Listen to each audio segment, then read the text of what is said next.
It's wonderful to be here, and it's so exciting to be here. We've all been hearing about Times Film Fest going on, and it's their 7th year. But the best part about it, I would say, is that entry is free. And I love free things. But more than that, it's lovely that it encourages people to just come, and it's lovely to see that how many people actually love books. And books for me has always been my wonderful private world.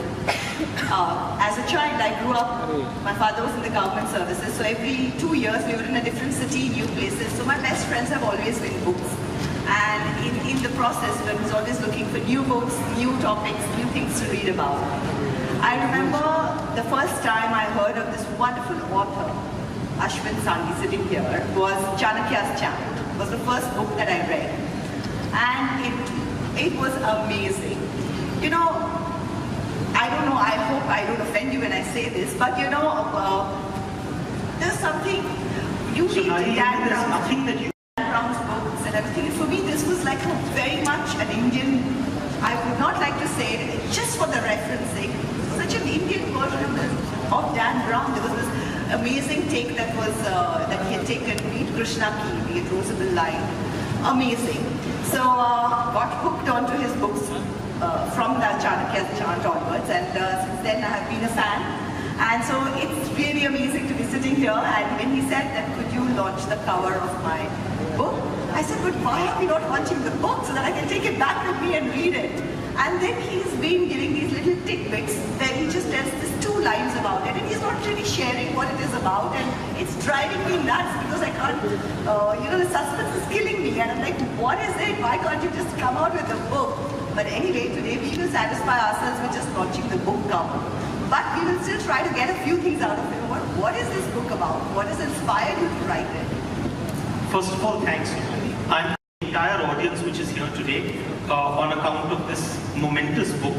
I must tell you, as far as this particular title is concerned, Sonali, the intention was to try and explore. There are, first of all, let's start with Kalachakra. You know, Keepers of Kalachakra brings you know, to my mind this whole mystic organization and some super secret organization. Of course. So can you imagine the intrigue that is already building up with Absolutely. it? What is this organization? What are you leading up to? Absolutely. What part of history are you going to demolish now? Because you know, there are times where I feel, was the history I read right, or is he rewriting it, or is this the truth? So, you know, because I don't know, the research that you do is so amazing that you actually start thinking, if that is so close to truth, maybe this was the truth. I mean, we would like to believe it because it becomes so exciting in his book. No, I think for me the idea was that, you know, first of all, let's start with Kalachakra itself. What does Kalachakra mean? Kal, time. Chakra, wheel. So it's the wheel of time. And actually, Kalachakra is a concept, a meditation concept that was taught by the Buddha to a great king whose name was Suchandra. And Suchandra was actually the king of a mystical land which we now know as Shambhala. And what was Suchandra after? He was after he wanted the ability to be able to attain the status of a bodhisattva without becoming a monk. So in other words, Buddha taught him a method where he could become a bodhisattva without becoming celibate, without giving up the worldly life. And so that is what Kalachakra is. In that sense, this book is a quest to attain that heavenly and pure land called Shambhala. So I think if Himal is around, Himal probably, if we were to show everyone the AV, do you have it queued, or can we see the AV? So needs to have. And I said there is a Hindi word which describes it. It's called Besharam. And so if you are Besharam, then you plug in your book wherever you can. So I'm sorry, but I'm doing a little bit of my marketing. You can also plug it in, and I'm sure the audience here is here because they are your fans, and I'm sure they're all, and it's about the book, and you know, I'm sure they're all very excited and waiting for this book. So Ashwin, what I want to know is that how do you come up with these ones? What are these? Are these whirling around in your head? Have they all been in your head at some point of time? What is it? Where do they come out from? I would love to answer that in the form of the name of a single malt, but the truth is that it's beyond the booze. I mean, frankly, I'm one of those, I take interest in a lot of things. Typically, you know, in the old days, people used to maintain journals. I have a modern take on that, which is that I, from the very beginning, have had an email account which no one else knows the ID of, because I use that email only to email myself. So I email myself almost every day. And so, for example, you and I could be having a conversation right now, and you might end up saying something that strikes me as very interesting. And that would go into the email. And that would go into that email. As of today, I've emailed myself about 12,000 times. Wow. So anytime when I'm looking at a new book... Can we get a peek into those at some point? You know, a non-fiction, not a bad. I would love to peek into it. Then I would run out of story ideas. That's like a treasure trove. But so I go back to that, and I think, okay, now what's there which is in this, which is so interesting? So to give you an example, with this book, I was thinking to myself, I said, if you really look at the idea of Kalachakra, it's actually being one with the universe. Right. How do you actually blend yourself? How do you merge yourself into this very complicated web of interconnections? And I thought to myself, well, isn't that what quantum physics is attempting to do? So I wanted to bring out that notion that a lot of what... It started with the idea, your lady gave you a thought, but after that, one has read your books, and I'm sure my audience will agree with this, that, you know, there's a lot of research that has to have gone into it for the details that is there. It's definitely not just the idea and then, you know, a little bit of single malt doing the rest of the job. It's definitely not that. There's a lot of hard work, one can see it because the research is amazing. So what happens then? Once you've got onto the idea, do you get onto the research bit?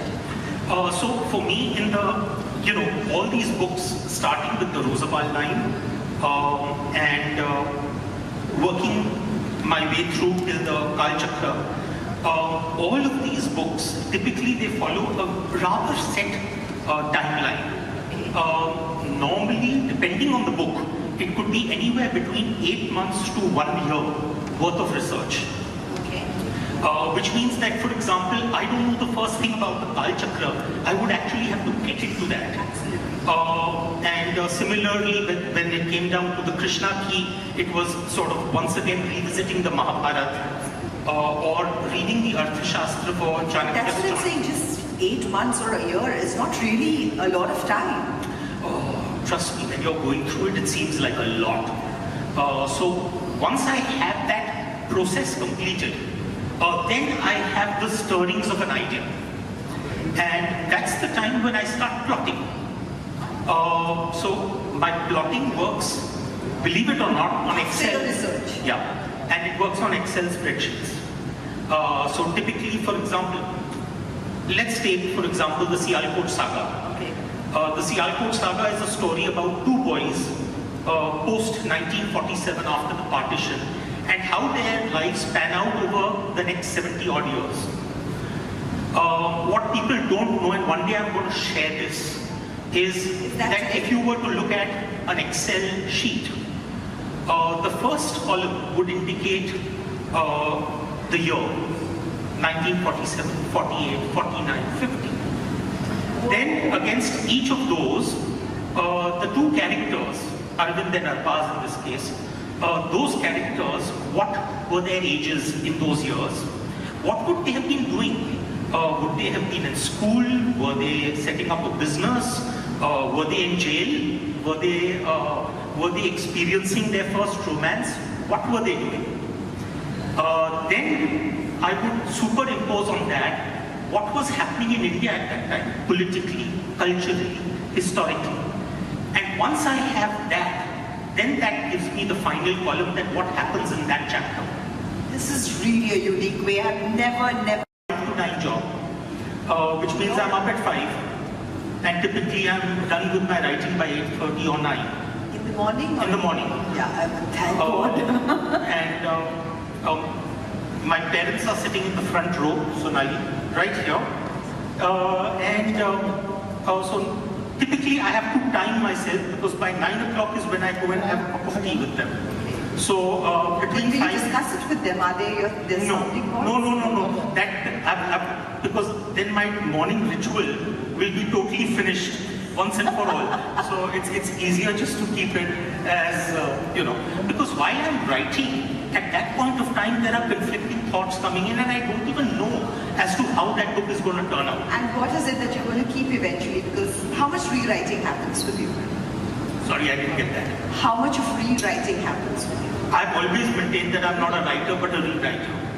But most writers that I've met say that. So I'm a rewriter because this book has been through 7 rewrites.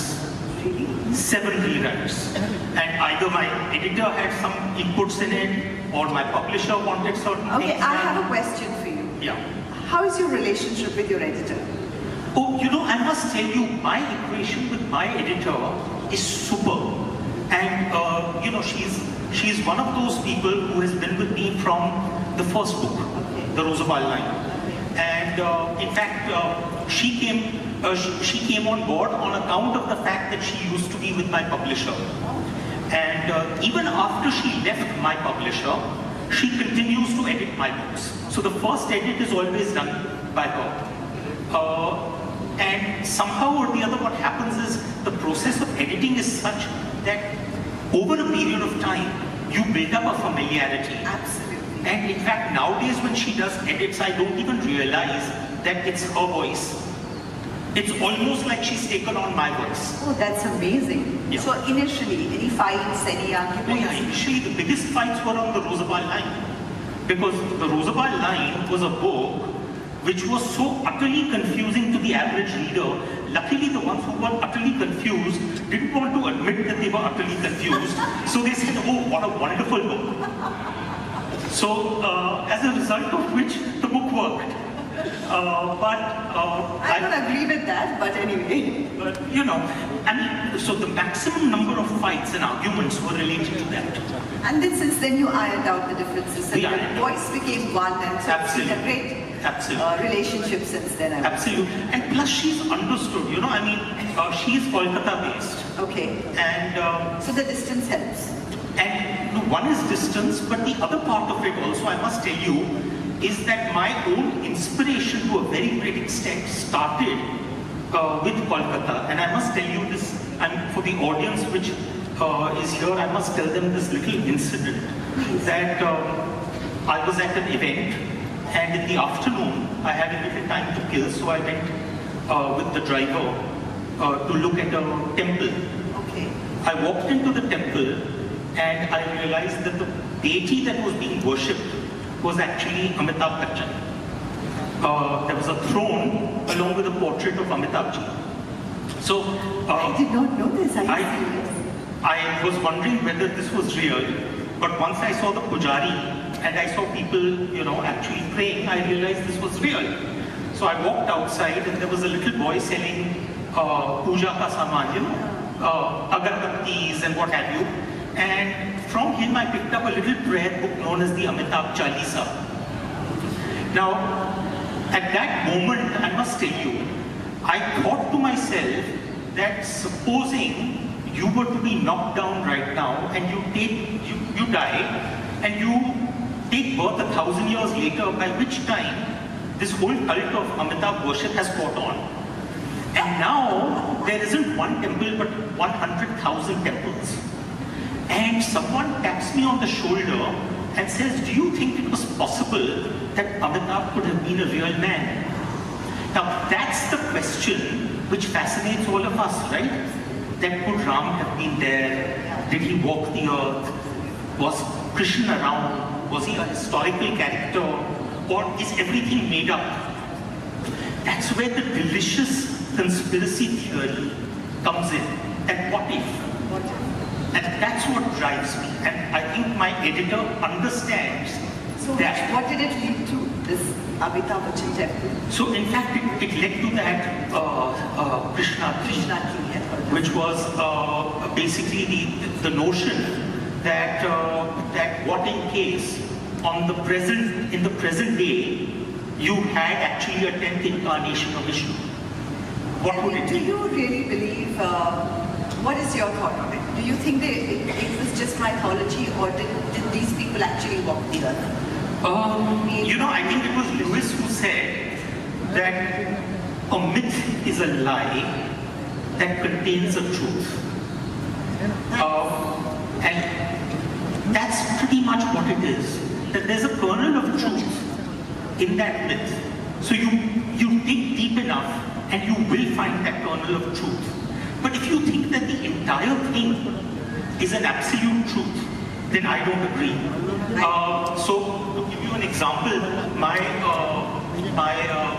take on the Mahabharata, you had a work which was 25,000 verses called the Jaya. It became 50,000 verses by the time it became Bharat, and it became 100,000 verses by the time it was the Mahabharata. You mean to tell me that all the various rishis and sages didn't add their own fiction to it? That's human nature. That's human nature. Similarly, you take the Ramayana. You have 300 versions of the Ramayana, and each of those versions gives you a very different truth. So, for example, the Tulsi Ramayana treats Ram as God. Valmiki Ramayana treats him as a man. You take, for example, the Adbhut Ramayana and the Anand Ramayana, these two in particular from the south. One of them has Sita becoming Durga and killing Ravan. And the other one has Ravan performing the rituals for Ram before battle. So there are 300 versions. Which one will you say is the truth? That's the great thing. That's the great thing about our mythology, that there is your truth, my truth, everyone's truth. So what is the truth of Kalachakra? You have to wait. But just give us a hint at least. I think we all deserve it. Don't you agree?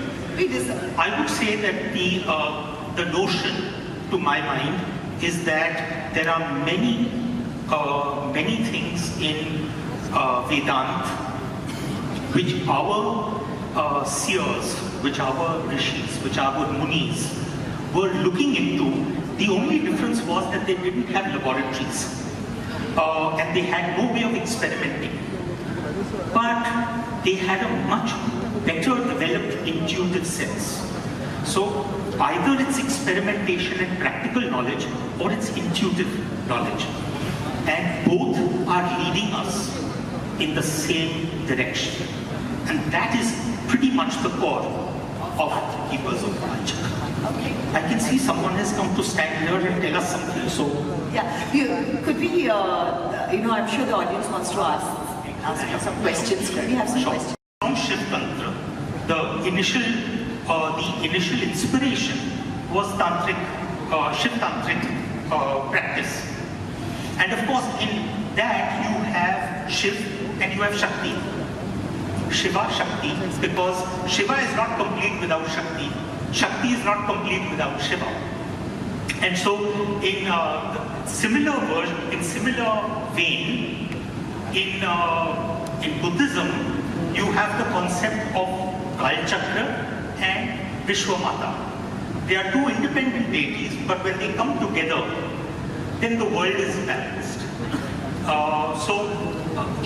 I think it was some great author who once said that it's only when evil exists that we know good. And it's only when good exists that we know evil. And so you can't understand darkness without light. You can't understand heat without cold. You can't understand positive without negative. So it is that combination of Shiv Shakti which is very clearly depicted here.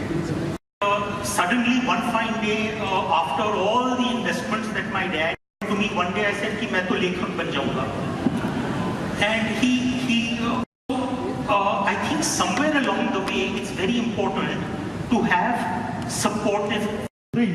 That's the time that I sit with my publisher and my marketing guys and everyone. in order to figure out, okay, now how do we make My book club, on Sonali's book club. I'm waiting to get into his mind on that. But yes, for me it's a fangirl moment because I've read his books, loved his books. Very excited the book is coming out because of Kalachakra. Knowing what the story is about. So in that sense, very excited that I could spend this time with him. And I'm happy that, you gave me the chance to launch the book cover. it was a free-flowing conversation. Yeah, but very, very tempting just to cover, and I still don't know what the book is about. I really wish it was the book we were launching. Absolutely, but now it's only a 5-week. Yeah? It's all yours. All the answers are with him today. What interests you more? I mean, into mythology, motivational, or which type of book you read? I read every kind of book. It just depends on what what I feel at that point of time. But like I've said, where Ashwin's books are concerned, I think he kind of mixes this mythology, this philosophy, this theology. I mean, just say it, and there's everything. It's like a lesson of life in a very, very entertaining, thrilling way. And there's a whole lot of literally like a nail-biting finish happening. So you can't ask for more, I feel. So, I don't know how. Any plan to write some of the... Not on fiction, definitely. Non-fiction, at some point, yes. But like I said, everybody has one book in them. That has come out. Now let's see when the second one comes out. The first, according to me, it's one of the most difficult subjects to actually write about. So the mere fact that she actually did that book, my respect for her is tremendous. Because it's one of the most sensitive topics, how to bring up your kids. Yeah. So, Sonali ma'am, which of the book you have read of Ashwin? Yeah, I've read Chanakya's Chant. That was the first one that I read, though it was not the first one he had written.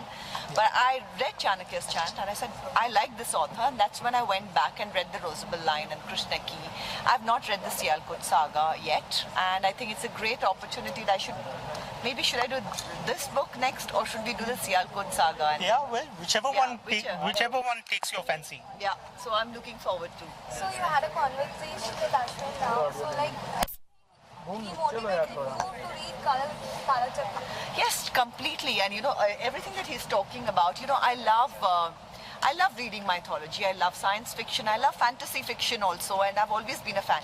And somewhere in all this, he kind of manages to add on a lot of entertainment and a lot of thrills. So it's like a crime thriller. So you can't define his books, I feel. There's a lot of everything happening in there. And for those who think it's easy, just try explaining Heisenberg's uncertainty principle in a novel, which is precisely what I've attempted. And I'm sure he would have managed to make that entertaining. So I'm really looking forward to reading the book. So when you will... Any when upcoming you will project? For me, no, it's all about the book today. No, It's about the keepers of Kalachakra today. Sonali ma'am, even Sonali recently launched her Absolutely. book. So any further plan of Unfortunately, I have not read the book yet, but I'm sure Soha is such a lovely person, and I would really wish her all the best for the question. No, not fiction for me, yeah. Okay, thank you. Thank you. Thank you.